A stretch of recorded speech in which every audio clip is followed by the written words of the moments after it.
Hi, everybody. Alexia and I welcome you to our podcast.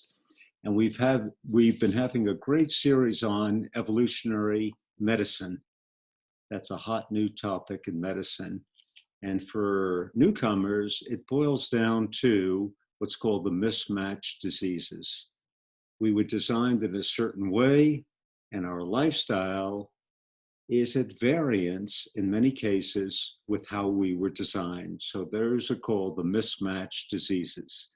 And we did a whole series, we did about 10 of them so far. Today is the mismatch diseases from lack of sunshine. We were designed to have plenty of sunshine, and obviously a lot of people don't get enough.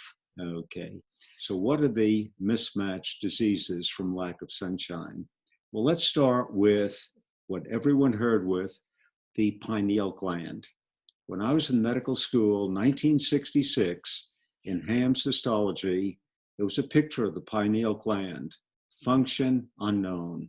All that was known about the pineal gland was that it is huge in migratory birds, has something to do with light. That was the extent of knowledge. Well, is in 1970, two doctors from University of Virginia Medical School worked out the role of the pineal. And what does it do? It produces the sleep hormone melatonin, which everyone heard about. Well, just one example. We all know the beautiful, beautiful Scandinavian countries. They're usually cited as like the quote, best countries in the world. Not only the beauty, but close to 100% literacy, and the government provides everything from the cradle to the grave, and wonderful people. Wait a second. How come they have the highest alcohol rate in the world, the highest depression rate in the world, and the highest suicide rate in the world? And one explanation is that, especially in northern Scandinavia, there's hardly any light in the winter. So the pineal gland produces melatonin all day long, and they get depressed and start drinking, and we all know that story. So is the sunshine vitamin, on the positive side, is vitamin D. That's the cliche. Everyone heard of that. This is the old school. The old school, when I was in medical school, was that there was one and only one function of vitamin D, the sunshine vitamin, and that is strong bones. And the observation was that in Switzerland, same people, there was people at the top of the mountain, strong bones. The same people in the valley had rickets. But today, the new information in medicine is really staggering, is that not only does vitamin D have dozens of functions, but the major one is a tremendous tonic for your immune system. As a matter of fact, it's even classified now as a hormone.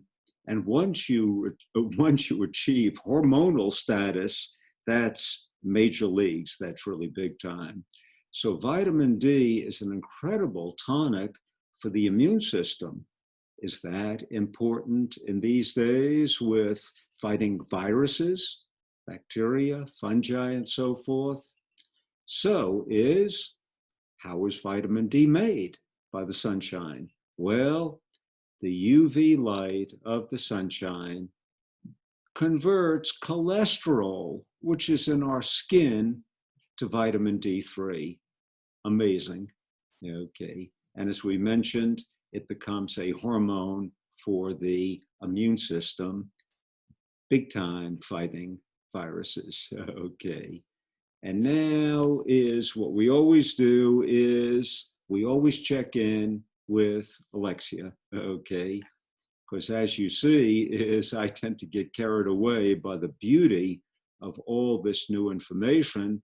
But Alexia is well grounded, loves to help out people, especially seniors, and gives a lot of practical, everyday pointers, which you could take home. Okay. And Alexia says, well, how do you get vitamin D?